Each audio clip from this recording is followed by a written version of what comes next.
हमारे चैनल में खुशामदीद। तो चलिए शुरू करते हैं आज की कहानी।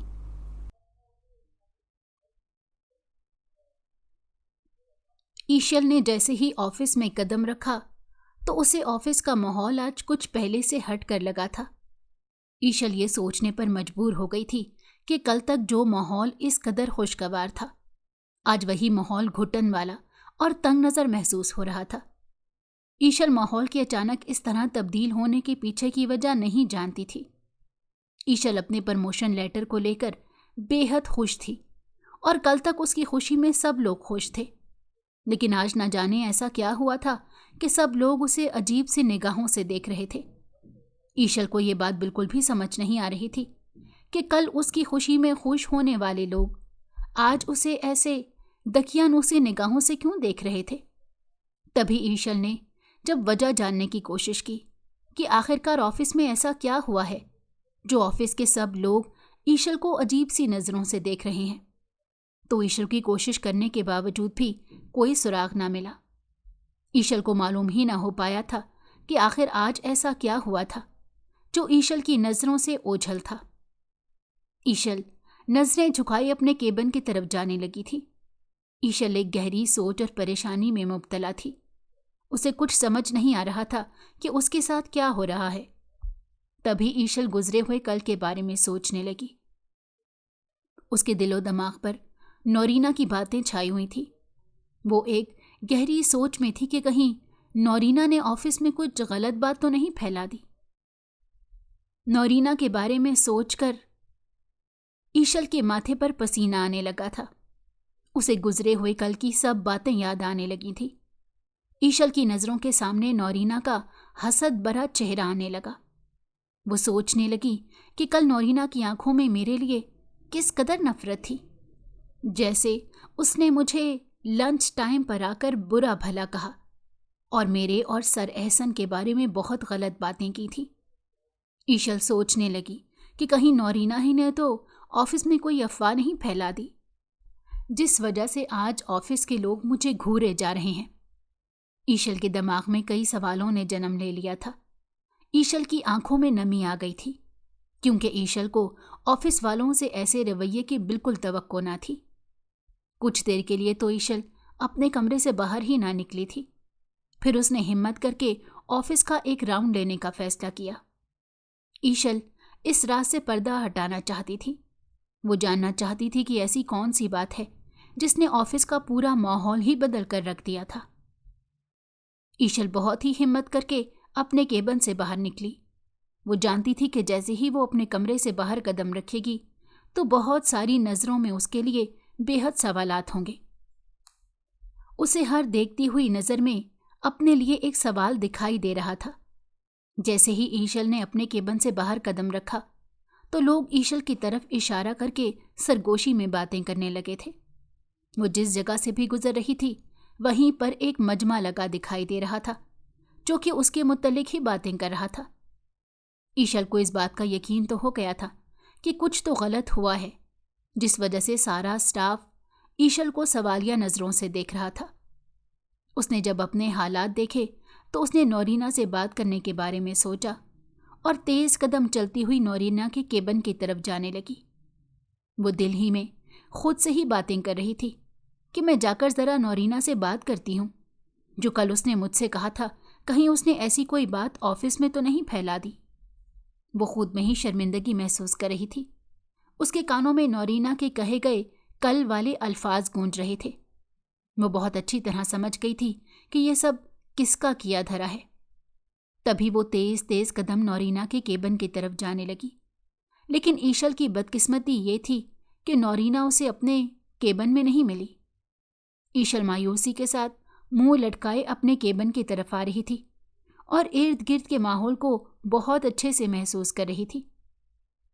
वो जान चुकी थी कि कोई ऐसी बात ऑफिस में फैला दी गई है जिसकी वजह से वो सबकी नज़रों में गुनहगार साबित हो रही थी। ईशल परेशानी के आलम में अपने कमरे में वापस आ गई और घंटों बैठकर नौरीना की बातें सोचने लगी। नौरीना ने कल उसके साथ अच्छा नहीं किया था। जब ईशल की खुशी में पूरा ऑफिस खुश था और उसको प्रमोशन की मुबारकबाद दे रहा था, तब ईशल अपने केबिन में तेज तेज उंगलियां चलाते हुए कंप्यूटर पर अपना काम कर रही थी। तभी नौरीना लंच टाइम पर उसके पास आई और उससे कहने लगी कि तुमने आखिर ऐसा क्या किया है कि सर एहसन ने खुश होकर तुम्हारी प्रमोशन कर दी है। उसके अल्फाजों में बेइंतहा नफरत महसूस की जा सकती थी। उसकी आंखों में अजीबो गरीब किस्म का हसद था, जिससे साफ जाहिर हो रहा था कि उसे ईशल की कामयाबी हजम नहीं हो रही थी। तभी उसने ईशल से कहा कि हमें भी वो तरीका बता दो कि तुमने सर एहसन को कैसे खुश किया। ईशल नौरीना के मुंह से निकले ये अल्फाज सुनकर गुस्से से उसे देखने लगी, लेकिन अपने मुंह से ईशल ने नौरीना से कुछ नहीं कहा था। ईशल अपने कमरे में बैठी इन्हीं बातों पर गौर कर रही थी कि तभी ऑफिस में शोर मच गया। जैसे ही ईशल ने घबराते हुए अपने केबिन से बाहर कदम रखा तो वो देखकर हैरान रह गई थी कि ईशल की और सर एहसन की नाजेबा तस्वीरें पूरे ऑफिस में दिखाई जा रही थीं। ईशल इस तरह की तस्वीर देखकर सकते में चली गई। उसकी आंखों में से लगातार आंसू बहने लगे। अब तो ईशल को पूरा यकीन हो गया था कि ये सब किया धरा नौरीना का ही है। ईशल खामोश खड़ी ऑफिस के हॉल में एलसीडी पर चलती ये तमाम तस्वीरें देख रही थी और इन तस्वीरों को पूरे ऑफिस की एलसीडी पर शाया करने वाली कोई और नहीं, नौरीना थी। नौरीना जैसे ही तस्वीरें पूरे ऑफिस में शेयर करने लगी तो पीछे खड़े शख्स को देखकर उस पर तो जैसे आसमान ही टूट पड़ा था। ईशल एक बहुत ही खूबसूरत होनहार लड़की थी। ईशल अपने माँ बाप की इकलौती औलाद थी। उसके अब्बा एक मोची का काम करते थे, जो कि बहुत मुश्किल से अपना घर चलाते थे। ईशल की अम्मा गांव में छोटे मोटे काम करके अपने शौहर का घर चलाने में हाथ बटाया करती। ईशल अपने माँ बाप की इकलौती और लाडली औलाद थी। ईशल को बचपन से ही पढ़ने लिखने का बेहद शौक था। ईशल की अम्मा ने गांव के एक छोटे से स्कूल में ईशल का दाखिला करवा दिया। उसके अंदर कुदरती तौर पर हर काम को लेकर एक ऐसा जज्बा पाया जाता था जो उसे हर कदम पर कामयाबी की हर मंजिल तक पहुंचाता था। वो अपनी पढ़ाई को लेकर बेहद संजीदा रहती। ईशल बचपन से ही अपनी क्लास में अव्वल नंबर पर आने वाली शागिर्द थी। उसके उस्ताद ईशल को बेहद पसंद करते थे। वो अपने स्कूल में भी अपने घर की तरह हर दिल अजीज थी। सब टीचर्स ईशल से बहुत मोहब्बत करते थे, क्योंकि ईशल इखलाक की अच्छी होने के साथ साथ अपनी पढ़ाई में भी बेहद अच्छी थी। ईशल की एक ही करीबी दोस्त थी जिसका नाम नौरीना था। नौरीना बचपन से ही ईशल के साथ पढ़ने जाया करती। उन दोनों ने एक साथ पढ़ाई शुरू की थी और एक साथ ही स्कूल आया जाया करती थी। जब भी ईशल अपने किसी टेस्ट में या पेपर्स में अच्छे नंबर हासिल करती तो स्कूल की टीचर्स नौरीना से कहती कि देखो, तुम्हारी दोस्त ने कितने अच्छे नंबर हासिल किए हैं। तुम अपनी दोस्त की तरह बिल्कुल नहीं हो। कुछ अपनी दोस्त से सीखो और तुम भी अच्छे नंबर लेकर दिखाओ। शुरू से ही नौरीना को ईशल के नाम पर बातें सुनने को मिलती थी। ईशल की दोस्ती नौरीना के साथ मुखलिस थी, लेकिन नौरीना शुरू से ही ईशल से हसद करती थी। उसे इस बात का बेहद गुस्सा था कि ईशल हमेशा हर जगह पर उससे बाजी ले जाती थी, चाहे वो फिर कोई कंपटीशन होता या फिर स्कूल या कॉलेज का रिजल्ट होता। हर जगह ही वो नौरीना से आगे निकल जाती थी और नौरीना इस बात से बेहद जेलस होती थी। नौरीना हमेशा सोचती कि वो ईशल की तरह क्यों नहीं है। नौरीना बेहद कोशिश करने के बावजूद भी ईशल की तरह अच्छे नंबर हासिल नहीं कर पाती थी। नौरीना के घर वाले भी ईशल की मिसाल दे देकर नौरीना को बातें सुनाया करते। यही वजह थी कि नौरीना बज़ाहिर तो ईशल की बहुत अच्छी सहेली थी, लेकिन दिल में वो ईशल के लिए बेहद गुस्सा रखे हुए थी। वो उससे शदीद नफरत करती थी। नौरीना हसद की वजह से ईशल के साथ कभी भी मुखलिस रिश्ता नहीं रखती थी, जबकि ईशल हमेशा उसे अपनी बहन की तरह ही ट्रीट करती। एक सुबह ईशल अपने अब्बा से अपनी ख्वाहिश का इजहार कर रही थी। ईशल अपने अब्बा से कह रही थी कि उसे अपनी सालगिरह पर एक बहुत ही प्यारा मगर सादा सा सूट चाहिए। घर का गुजर बसर ही बहुत मुश्किल से होता था, इसलिए ईशल के अब्बा ने उसको बहलाते हुए कहा कि जैसे ही मेरे पास चंद पैसे ज़्यादा आ जाएंगे तो मैं तुम्हें अच्छा सा सूट दिला दूंगा, लेकिन फ़िलहाल मेरे पास गुंजाइश नहीं है, इसीलिए मुझे तंग मत करना। ईशल ने हाँ में सर हिलाते हुए अपने अब्बा से कहा कि ठीक है, जैसे आपकी मर्जी। इतना कहते हुए वो खामोश हो गई थी। उसके चेहरे पर अजीब सी उदासी छा गई थी। ईशल के अब्बा उससे बहुत मोहब्बत करते थे। उन्हें बेहद दुख था कि उसकी एक फरमाइश तक वो पूरी नहीं कर पा रहे थे। ये सब मंजर बाहर खड़ी नौरीना देख रही थी। नौरीना ने मौके की नज़ाकत को समझते हुए फौरन से पहले ईशल से अपने सूट की पेशकश देते हुए कहा कि तुम फिक्र मत करो, मेरे पास एक बिल्कुल नया सूट है जो कि मैंने तुम्हारी ही नीयत से ख़रीदा था। मैंने वो तुम्हारी बर्थडे पर गिफ्ट करना था, मगर अब मैं तुम्हें पहले दे दूंगी क्योंकि तुम्हारे पास बर्थडे वाले दिन पहनने के लिए सूट नहीं है। तो परेशान होने की क्या ज़रूरत है, तुम मेरे वाला सूट ही पहनकर कॉलेज चली जाना। ईशल ये बात सुनकर बेहद खुश हुई। उसने नौरीना से कहा, तुम मेरी सबसे अच्छी दोस्त हो, जिसे मेरी बर्थडे भी याद है और मेरे लिए गिफ्ट भी ले रखा है। नौरीना कहने लगी कि तुम क्या समझती हो कि मैं तुम्हारा बर्थडे भूल सकती हूँ? कल तैयार रहना, मैं केक लेकर तुम्हें लेने आऊँगी और फिर इकट्ठे ही कॉलेज के लिए निकलेंगे। ईशल बेसब्री से सुबह होने का इंतज़ार करने लगी। नौरीना के मुताबिक ईशल ने केक कॉलेज में अपनी क्लास की लड़कियों के सामने काटना था। खुशी के मारे ईशल की आंखों से तो जैसे नींद ही उड़ गई थी। सुबह हुई तो ईशल की अम्मा ने ईशल को जगाते हुए कहा कि उठ जाओ, नौरीना तुम्हारा इंतज़ार कर रही है। नौरीना वक्त से पहले ही उसको लेने आ गई थी। ईशल जल्दी से उठी और नौरीना का दिया हुआ ड्रेस पहनने लगी। ईशल ने जैसे ही नौरीना का दिया हुआ ड्रेस पहना तो वो खुद को आईने में देखकर मुस्कुराने लगी। ईशल बेहद खूबसूरत लग रही थी।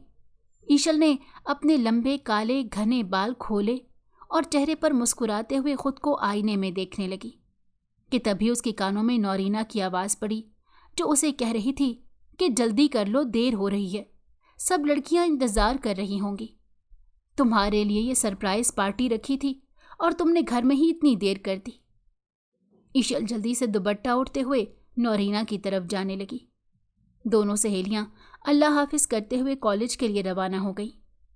कुछ देर का सफ़र तय करने के बाद दोनों कॉलेज पहुंच गईं। जैसे ही ईशल ने कॉलेज में कदम रखा तो नौरीना ने ईशल के हाथ में केक थमाते हुए कहा कि तुम ये जल्दी से केक लेकर क्लासरूम में जाओ, मैं कुछ और सामान लेकर आती हूँ। ये सब खर्चा नौरीना कर रही थी। वो खाते पीते घर से ताल्लुक़ रखती थी, तभी वो ईशल के लिए इतना खर्चा आसानी से कर पा रही थी। ईशल दिल में नौरीना के बारे में सोचते हुए अपनी क्लास की तरफ जाने लगी। वो सोच रही थी कि नौरीना मुझसे किस कदर मोहब्बत करती है, वो मेरा कितना ख्याल रखती है, मेरी हर खुशी में मेरे साथ खड़ी होती है। ईशल दिल ही दिल में नौरीना के लिए खुश हो रही थी। तभी ईशल ने जैसे ही अपनी क्लासरूम में कदम रखा तो सब लड़कियां तालियां बजाते हुए ईशल को बर्थडे की मुबारकबाद पेश करने लगीं। सब लड़कियां बहुत खुश थीं।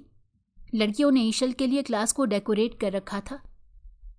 उसने केक सामने टेबल पर रखा और लड़कियों के साथ बातें करने लगी। तभी उन्हीं में से एक लड़की ने ईशल के सूट की तरफ देखते हुए कहा, यह सूट कहीं देखा देखा सा लगता है। ईशल मुस्कुराते हुए कहने लगी, नहीं, ये सूट तो मैंने आज पहली दफ़ा पहना है। ईशल ने जैसे ही ये बात बोली तो सामने खड़ी लड़की ने कहा, नहीं, मैं गलत नहीं कह रही, ये सूट कहीं देखा देखा सा लगता है। ईशल ने फिर मुस्कुराते हुए कहा, हो सकता है किसी और ने भी मेरे जैसा सूट खरीदा हो। ईशल ने सबको बताया, सूट मुझे नौरीना ने मेरी बर्थडे पर गिफ्ट किया है। सूट बहुत ज़्यादा खूबसूरत था।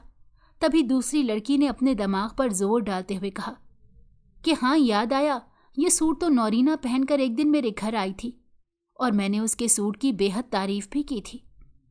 सामने खड़ी लड़की ये बात सुनकर ईशल के पसीने छूट गए थे। ईशल बहुत ज़्यादा शर्मिंदगी महसूस कर रही थी। वो कभी सोच भी नहीं सकती थी कि नौरीना उसके साथ ऐसा करेगी। ईशल नौरीना के साथ मुखलिस रिश्ता निभा रही थी, जबकि नौरीना ने कभी भी ईशल के साथ मुखलिस होकर दोस्ती का रिश्ता नहीं निभाया था। अभी लड़कियां आपस में बात ही कर रही थी कि नौरीना को क्लास में आते हुए देखा। नौरीना बेहद मुस्कुरा रही थी। वो जान चुकी थी कि ईशल पर सूट का राज खुल चुका है।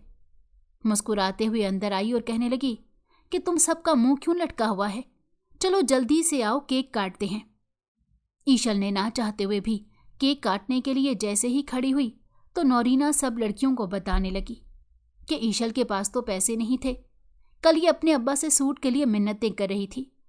मुझसे बर्दाश्त नहीं हुआ तो फिर मैंने उसे अपना ये पहना हुआ सूट दे दिया कि आज कॉलेज ये पहन जाना। और इस बेचारी के पास तो केक भी काटने के पैसे नहीं थे, तो मैंने सोचा क्यों ना मैं अपनी सहेली के लिए केक और कुछ ज़रूरी सामान खरीद कर ले जाऊं। मेरे दिल में ये ख्याल आया कि अगर ईशल ये सब नहीं ले सकती तो चलो मैं भी उसकी दोस्त हूं, मैं ही उसकी खुशी को सेलिब्रेट कर लेती हूं। नौरीना सबके सामने ईशल की इज्जत की धज्जियां उड़ा रही थी और ईशल खामोशी से सब कुछ बर्दाश्त कर रही थी।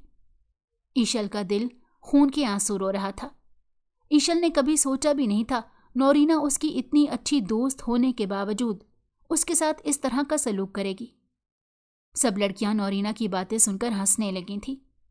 तभी उनमें से एक लड़की ने आकर सबको डांटते हुए चुप करवाया, क्योंकि ईशल की आंखों में आंसू थे। वो रो रही थी। उस लड़की ने ईशल को रोते हुए देखा तो सबको डांटने लगी और कहने लगी, तुम लोगों को शर्म आनी चाहिए, किसी की गरीबी का इस तरह मजाक उड़ाते हुए। किसी की मजबूरी का मजाक उड़ाना कौन सी अच्छी बात है। ईशल रोते हुए क्लास से बाहर चली गई थी और एक दरख्त के नीचे बैठकर अपनी किस्मत पर अफसुर्दा सी होने लगी थी। ईशल को दुख इस बात का नहीं था कि वो ये सब कुछ लेने की हैसियत नहीं रखती थी। उसे दुख था तो सिर्फ इस बात का कि उसकी दोस्त उसके जज्बात के साथ खेल गई थी। वो दिल ही दिल में सोचने लगी कि नौरीना ने आखिरकार ऐसा क्यों किया है। वो ये फैसला कर चुकी थी कि वो नौरीना से एक दफ़ा इन सब के बारे में बात ज़रूर करेगी। तभी नौरीना ईशल को ढूंढते हुए बाहर लॉन की तरफ आने लगी। दरख्त के नीचे ईशल को रोता देखकर नौरीना पास आई और कहने लगी, इसमें रोने वाली कौन सी बात है? जो तुम्हारी हैसियत है मैंने तो वही बयान की है। अगर फिर भी मेरे ऐसा करने से तुम्हारा दिल दुखा है तो मैं तुमसे माफ़ी मांगती हूँ। नौरीना की बातों में एक तलखी सी महसूस हो रही थी। ईशल ने रोती हुई निगाहें उठाकर जब नौरीना की तरफ देखा तो उससे पूछने लगी, आखिरकार तुमने ऐसा क्यों किया? मेरी इज्जत की धज्जियां उड़ा दी हैं। कॉलेज में किसी को नहीं पता था कि मेरे घर के हालात कैसे हैं। तुमने सबके सामने ये भांडा फोड़कर अच्छा नहीं किया। मुझे इस बात का दुख नहीं है कि सबको मेरे बारे में पता चल गया है, सबको मेरी हैसियत के बारे में पता चल गया है। दुख है तो सिर्फ इस बात का कि तुमने मेरी दोस्ती का मजाक उड़ाया है। तुमने हमदर्दी दिखाकर नफरत के रिश्ते को निभाया है। ईशल मुसलसल रोए जा रही थी और नौरीना से ये सब कुछ कह रही थी। तभी ईशल ने नौरीना से कहा कि आज के बाद तुम्हारी और मेरी दोस्ती खत्म। आज के बाद मैं तुमसे कभी बात नहीं करूंगी और मुझे उम्मीद है कि तुम भी मुझे कभी तंग करने की कोशिश नहीं करोगी। ये ईशल और नौरीना की आखिरी मुलाकात थी। उसके बाद ये कॉलेज तो आती थी लेकिन एक दूसरे को बिल्कुल भी नहीं बुलाती थी, क्योंकि नौरीना को अपने किए पर ज़रा बराबर भी शर्मिंदगी महसूस नहीं हुई थी। यही वजह थी कि ईशल ने भी अपने साथ ये अहद कर लिया कि जब उसको अपने किए पर शर्मिंदगी नहीं महसूस होती तो मैं भी उसको दोबारा मुंह नहीं लगाऊंगी, क्योंकि ईशल के नज़दीक इज्जत इसी में थी कि वो अब उसके साथ अपनी दोस्ती आगे ना बढ़ाती। वक्त ऐसे ही गुजरता गया। देखते ही देखते दोनों ने अपनी तालीम मुकम्मल करते हुए कॉलेज को खैरबाद बोल दिया था। ईशल ने पूरे कॉलेज में टॉप किया था। ईशल का नाम हमेशा के लिए कॉलेज की दीवारों पर लिख दिया गया था और नौरीना से ये बात बिल्कुल भी बर्दाश्त नहीं हो पा रही थी कि ईशल ने इतने अच्छे नंबरों में टॉप किया। हर कोई कॉलेज में ईशल का नाम लेकर तारीफ कर रहा था। हर कोई चाहता था कि वो ईशल की तरह कामयाबी हासिल करे। नौरीना, जो कि ईशल से हमेशा हसद करती चली आ रही थी, एक पेपर में फेल होने की वजह से बेहद गुस्से में थी। वो हर किसी को टूट टूट कर पड़ रही थी। उससे शायद ईशल की तारीफें बर्दाश्त नहीं हो पा रही थी। नौरीना जब ऐसा नतीजा लेकर अपने घर गई तो घर वालों ने भी नौरीना की खूब बेइज्जती की। उसके घर वाले भी नौरीना से यही कह रहे थे कि ईशल को देखो, जिसके नाम के चर्चे चारों तरफ हो रहे हैं।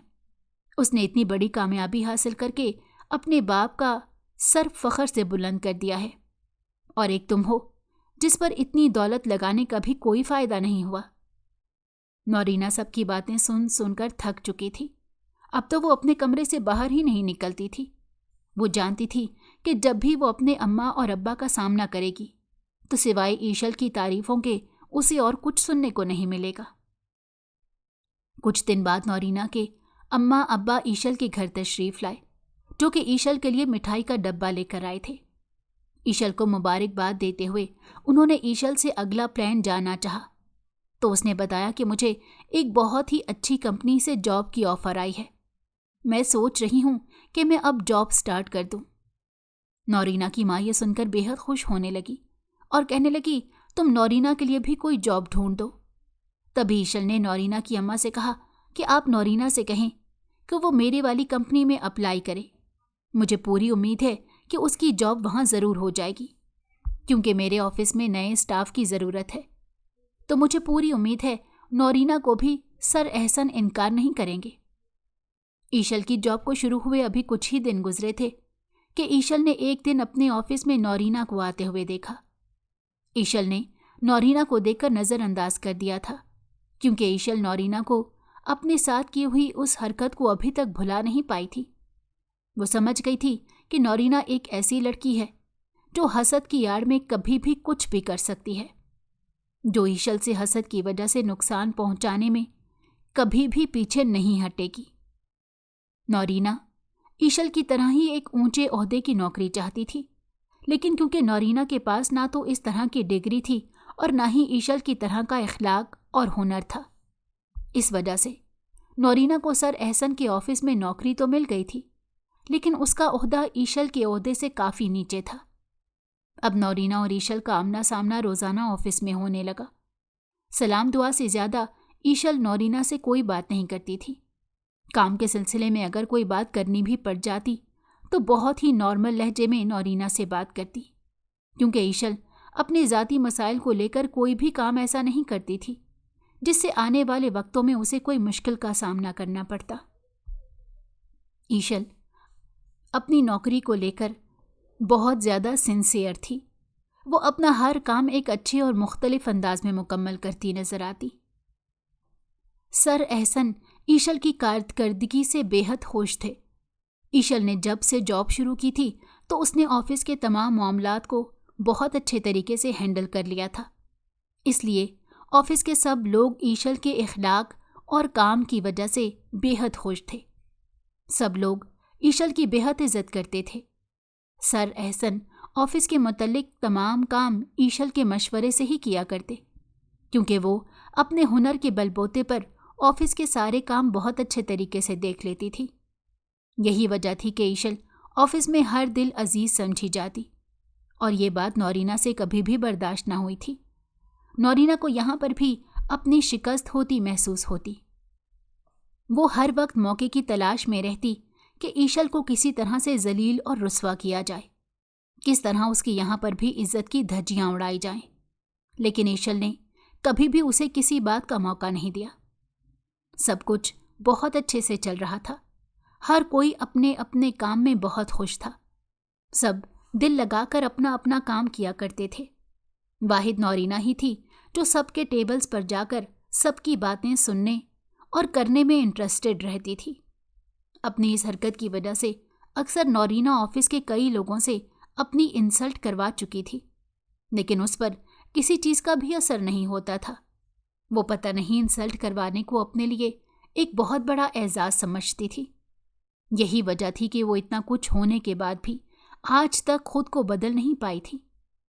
नौरीना अक्सर सर एहसन के पास जाती तो खुद को ईशल से ज़्यादा अच्छा साबित करने में लगी रहती, लेकिन सर एहसन क्योंकि एक बहुत बड़ी कंपनी के मालिक थे, वो सब कुछ बहुत अच्छी तरह से जानते थे कि कौन सा वर्कर किस तरह का है और कैसा इखलाक रखता है।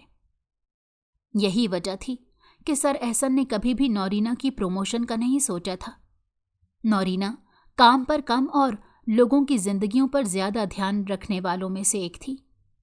एक दिन किसी काम के सिलसिले में सर एहसन ने नौरीना को ईशल के पास भेजा और कहा कि आप ईशल से जाकर अपने काम के मुतालिक कुछ जानकारी ले लें ताकि आपको काम करने में आसानी हो। नौरीना को ये अल्फाज काटने को दौड़ते थे। वो कभी भी ये बात बर्दाश्त नहीं कर पाती थी कि कोई ईशल की उसके सामने तारीफ करे और उसकी मिसाल देकर कोई इसे समझाए। नौरीना को ये बात बिल्कुल गवारा ना थी। वो खुद को हमेशा से ही अच्छा महसूस करवाने में लगी रहती। आज ऑफिस का माहौल बहुत खुशगवार था। ऑफिस में हर जगह गहमा गहमी थी क्योंकि आज पूरे 1 माह बाद सर एहसन ऑफिस में वापस आ रहे थे। सब लोग सर एहसन के इस्तकबाल की तैयारियों में मसरूफ थे। सर एहसन जो कि कार एक्सीडेंट की वजह से पूरा 1 माह बिस्तर पर रहे थे। सर एहसन ने अपने ऑफिस की सब अथॉरिटी ईशल के हवाले कर दी। ईशल ने पूरा 1 माह सर एहसन की सीट पर बैठकर ऑफिस को चलाया था। हैरत की बात तो ये थी कि सर एहसन की गैर मौजूदगी में ऑफिस को बेबहा फ़ायदा पहुंचा था और ये सब कुछ ईशल की बदौलत हुआ था। सर एहसन को जब इस बात की खबर पहुंची तो सर बेहद खुश हुए और उन्होंने ईशल की हौसला अफजाई करते हुए एक पार्टी रखी।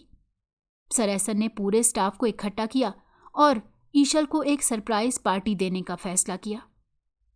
सब लोग उस सरप्राइज पार्टी का हिस्सा बने थे।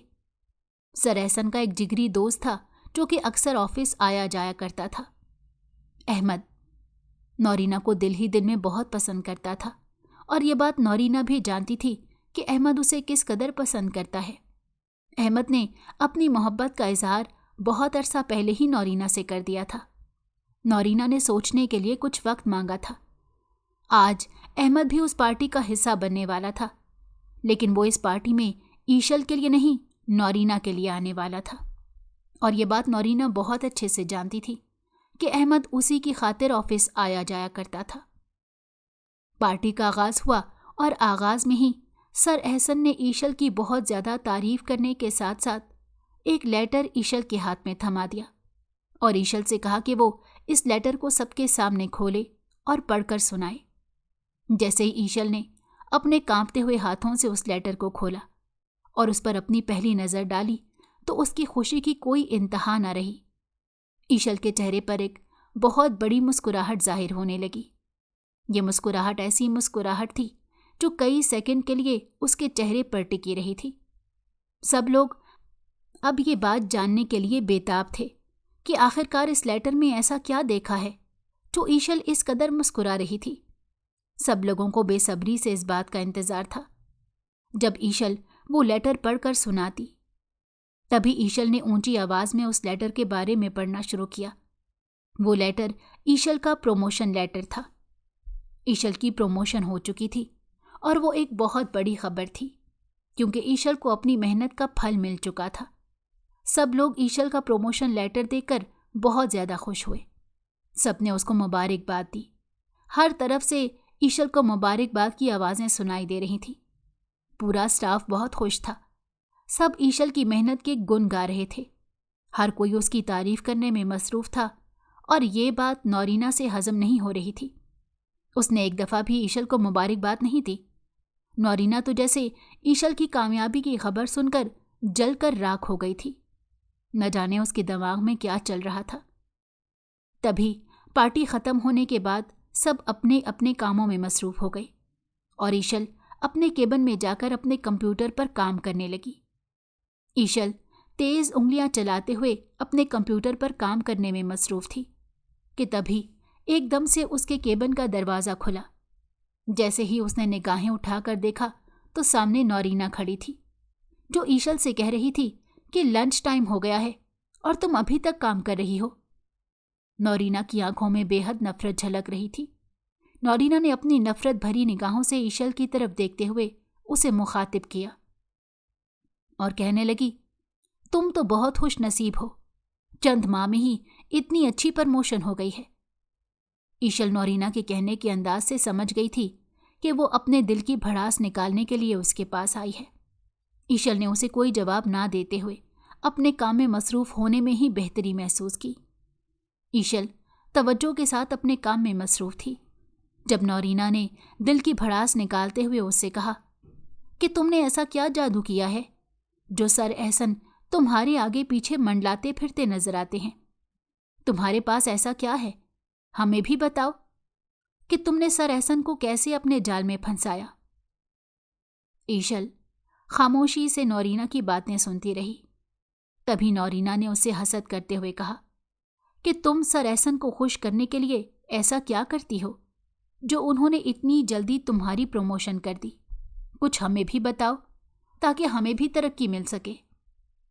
नौरीना की ये बात सुनकर ईशल गुस्से से उसकी तरफ देखने लगी, लेकिन उसने अपने मुंह से कोई भी अल्फाज ना निकाले थे। ईशल नौरीना के साथ इस टॉपिक पर कोई बात करने से परहेज कर रही थी, क्योंकि वो जानती थी कि नौरीना हसद में आकर उसे कोई भी नुकसान पहुंचा सकती है। इस वजह से ईशल ने खामोशी इख्तियार करते हुए उसे अपने कमरे से जाने का कहा।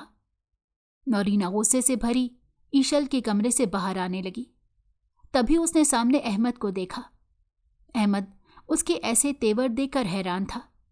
अहमद ने नौरीना को रोकते हुए पूछा कि क्या तुम्हें ईशल की तरक्की से खुशी नहीं हुई? क्या तुम उसकी कामयाबी से जेलस हो रही हो? तो तभी गुस्से में नौरीना सर मारते हुए अपने केबिन में जाने लगी।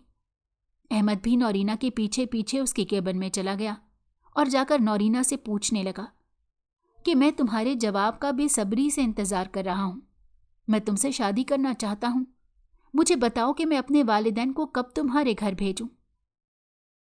अहमद था तो सर एहसन का बहुत ही जिगरी दोस्त, मगर वो सर एहसन की तरह अमीर नहीं था। वो एक नॉर्मल से तबके से ताल्लुक़ रखता था, लेकिन मोहब्बत वो नौरीना से सच्ची करता था। नौरीना को इस बात का बिल्कुल भी एहसास नहीं था कि अहमद उससे सच्ची मोहब्बत करता है। नौरीना सिर्फ और सिर्फ ईशल की कामयाबियों को लेकर अपने दिमाग में तरह तरह की स्कीमें चला रही थी। तभी नौरीना ने अहमद से जान छुड़वाने के लिए कह दिया कि मुझे भी तुमसे मोहब्बत है, लेकिन अभी मुझे कुछ वक्त चाहिए। मैं अपने घर में अभी तुम्हारा जिक्र नहीं कर सकती। मुझे पहले किसी अच्छे मुकाम तक पहुंचने दो, उसके बाद मैं घर में शादी की बात चलाऊंगी। अहमद ये बात सुनकर बेहद खुश हुआ और कहने लगा कि मेरे होते हुए तुम्हें काम करने की क्या ज़रूरत है। दोनों के दरमियान कुछ देर बातचीत होने के बाद अहमद वापस सर एहसन के कमरे में चला गया था। अगले ही दिन नौरीना एक क़यामत ख़ेज़ खबर लेकर ऑफिस में हाजिर हुई थी। ये खबर ईशल के लिए थी। ईशल इस खबर से नाआशना थी। वो नहीं जानती थी कि उसके पीछे ऑफिस में क्या कुछ होने जा रहा था। ईशल ने मामूल के मुताबिक जैसे ही ऑफिस में कदम रखा तो उसने ऑफिस के पूरे स्टाफ को एक अजीबो गरीब नज़रों से खुद को घूरते हुए महसूस किया। ईशल बहुत ज़्यादा परेशान हो गई और अपने केबिन में जाकर ये सोचने पर मजबूर हो गई कि कल सब लोग ईशल से अपनी मोहब्बत का इजहार कर रहे थे। सब लोग उसकी खुशी में बेहद खुश थे। आज लोगों की नज़रों में कुछ सवाल थे, और वो सवाल क्या थे, ईशल को इस बात का बिल्कुल भी अंदाज़ा ना था। उसने स्टाफ से बात करने की कोशिश की, लेकिन किसी ने भी ईशल को मुंह लगाना मुनासिब न समझा। सब लोगों के रवैये ईशल के साथ बिल्कुल बदल चुके थे। ईशल ये सब कुछ बर्दाश्त नहीं कर पा रही थी। काफ़ी देर अपने कमरे में बैठी सोचती रही कि आखिर आज ऑफिस में ऐसा क्या हुआ है जो सब लोग मुझे अजीबो गरीब सी नज़रों से देख रहे हैं। मैंने ऐसा क्या कर दिया है कि मुझसे कोई भी बात करने के लिए तैयार नहीं। ईशल अभी इसी सोच में डूबी हुई थी कि अचानक से उसके दिमाग में एक सवाल आया। उसने सोचा क्यों ना मैं ऑफिस का एक राउंड लेकर देखूं, शायद कोई बात मेरे कानों में पड़ जाए, शायद मुझे उस बात का पता चल जाए जिस वजह से सारे स्टाफ का मूड मेरे साथ खराब है। स्टाफ ईशल को बहुत ही करोधी नज़रों से देख रहा था। उसने सोचा शायद मुझे इन सब के पीछे का राज मालूम हो जाए। फिर अचानक से ईशल के दिमाग में नौरीना की कल वाली बातें घूमने लगी। ईशल को वो सब कुछ याद आ रहा था जो कल लंच टाइम पर नौरीना ने ईशल से कहा था। वो परेशान होकर ये सोचने लगी कहीं नौरीना ने ही तो कोई गलत बात ऑफिस में ना कर दी हो, जिसकी वजह से सब ऑफिस वाले मुझे अजीब नज़रों से घूर रहे हैं। ईशल ने सोचा क्यों ना मैं नौरीना से मिलकर ही पूछ लूं कि क्या उसने कोई ऐसी बात स्टाफ के कानों में डाली है जिसकी वजह से ये मसला देखने को मिल रहा है। जैसे ही ईशल नौरीना से बात करने के लिए उसके केबिन में गई तो नौरीना को केबिन में ना पाकर मुंह लटकाए हुए वापस अपने केबिन में चली आई। कुछ देर वो अपने केबिन में नौरीना की बातों को ही सोच रही थी कि अचानक से उसने ऑफिस में शोर शराबा होता महसूस किया। ईशल घबराकर फौरन से पहले अपने कमरे से बाहर निकली तो जैसे ही उसने ऑफिस के हॉल में कदम रखा तो वो ये देखकर हैरान रह गई थी। ऑफिस का पूरा स्टाफ हॉल में जमा था और ऑफिस की एलसीडी पर ईशल और सर एहसन की नाजेबा तस्वीरें चल रही थीं। ईशल ये सब तस्वीरें देखकर अपने होशो हवास खो बैठी थी। वो नहीं जानती थी कि ये उसके साथ क्या हो रहा है, लेकिन वो ये बात बहुत अच्छे से समझ गई थी कि इन सब के पीछे नौरीना का ही हाथ था। नौरीना जो कि ये सारी तस्वीरें शेयर कर रही थी। जैसे ही उसने अपने पीछे मुड़कर देखा तो अपने पीछे खड़े शख्स को पाकर उसके सर पर आसमान टूट पड़ा था, क्योंकि वो शख्स कोई और नहीं, उससे मोहब्बत करने वाला अहमद था। अहमद नौरीना को यह हरकत करते हुए देख रहा था। तभी अहमद ने नौरीना के मुंह पर एक जोरदार थप्पड़ मारते हुए उसकी इस हरकत की सजा देने का फैसला किया। नौरीना अहमद के पांव में गिरकर माफी मांगने लग गई और कहने लगी, मुझे माफ कर दो और ये बात किसी पर जाहिर मत करना कि ये सब कुछ मैंने किया है। नौरीना अहमद को उसकी मोहब्बत का वास्ता देने लगी, लेकिन अहमद अपनी मोहब्बत की खातिर अपने दोस्त को धोखा नहीं दे सकता था। इसलिए अहमद ने नौरीना से कहा कि तुम जैसी लड़की के लिए मैं अपने जिगरी दोस्त, अपने बचपन के दोस्त को धोखा दूं? तुमने ये सोच भी कैसे लिया? मैं अपने दोस्त पर तुम जैसी 1000 लड़कियां कुर्बान कर सकता हूं। अहमद नौरीना से झगड़ा करके कमरे से बाहर निकला और जाते ही उसने सर एहसन को सारा मामला बता दिया। इंक्वायरी करने पर जब सब कुछ सामने आया तो ये बात साबित हो गई कि नौरीना ने हसद की आड़ में किसी से ईशल और सर एहसन की झूठी नाजेबा तस्वीरें बनवाई और उनको पूरे ऑफिस में शेयर कर दिया था। जब ये बात सर एहसन के सामने जाहिर हो गई तो सर एहसन ने ना सिर्फ नौरीना को नौकरी से निकाल दिया, बल्कि उसके लिए सख्त कार्रवाई करने का हुक्म दिया। ईशल की आंखों में आंसू भरे हुए थे। वो ज़ारो कतार रो रही थी। तभी अहमद ने ईशल को तसल्ली देते हुए कहा कि तुम क्यों रो रही हो? तुम्हारा इसमें क्या कसूर है? ये सब किया धरा नौरीना का है, जो कि तुमसे और तुम्हारी कामयाबी से जेलिस होती थी। इसी हसद ने उसे आज देखो किस मुकाम पर पहुंचा दिया है। अहमद मुसलसल ईशल को तसल्लियां दे रहा था। तभी सर एहसन ने पूरे स्टाफ को एक ज़रूरी मीटिंग के तहत जमा किया। सारे लोग जब उस मीटिंग में जमा हुए तो सर एहसन ने सब लोगों के सामने ईशल को पाक दामन करार दिया और सबको नौरीना की हरकत के बारे में खोलकर बताया। ईशल किसी से नजरें नहीं मिला पा रही थी। ईशल बहुत ज्यादा परेशान थी और मुसलसल रोए जा रही थी। तभी सर एहसन ने ईशल को तसल्ली देते हुए कहा कि जब हमने कुछ गलत किया ही नहीं तो तुम क्यों रोकर परेशान हो रही हो? तभी सर एहसन ने ईशल को चुप करवाते हुए पूरे स्टाफ के सामने ईशल को बेगुनाह साबित किया था। सारा स्टाफ ईशल से माफी मांगने लगा। सब लोग नौरीना की ऐसी हरकत पर थू थू कर रहे थे। ईशल ने ऑफिस छोड़ने का फैसला किया और सारे स्टाफ के सामने सर एहसन से कह दिया कि अब मैं इस ऑफिस में मजीद काम नहीं कर सकती। ईशल ने सबके सामने कहा कि मैं खुद से नजरें मिलाने के काबिल नहीं रही। सब लोग मुझे ऐसे सवालिया नजरों से देख रहे थे जैसे कि मैं गुनहगार हूं। नौरीना ने मुझे कहीं पर मुंह दिखाने के काबिल नहीं छोड़ा। तभी सारे स्टाफ ने ईशल को समझाया और कहा कि अगर नौरीना तुम्हारे लिए ये गड्ढा खोद रही थी तो आज वो इस गड्ढे में खुद गिरी है। तुम क्यों गिल्टी फील कर रही हो? तुम क्यों नौकरी छोड़ रही हो? तुम नौकरी छोड़कर ये बात सच्ची साबित कर रही हो कि फिर नौरीना ने जो कुछ किया है वो बिल्कुल ठीक किया था। तुम्हें बाएतमाद होकर अपना काम करना चाहिए। अपने काम को वैसे ही लेकर चलना चाहिए जैसे कि पहले चल रही थी। तुम्हें सर उठाकर काम करने का पूरा हक है, क्योंकि तुम गुनहगार नहीं। गुनहगार ना होते हुए तुम खुद को क्यों सजा दो? सब लोगों के समझाने पर ईशल ने अपने दिल को समझाया और काम पर आने का वादा किया। ईशल को पूरी इज्जत के साथ दोबारा उसी सीट पर बिठाया गया जिस सीट की वो हकदार थी।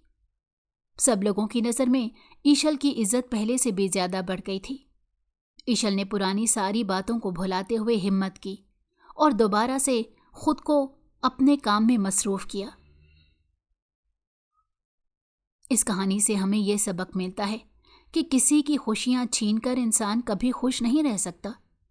हसद वो आग है जो जिंदगियां उजाड़ देती है, और आग लगाने वाले खुद ही उस आग में जलकर राख हो जाते हैं, जैसे नौरीना आज तक उस आग में जल रही है।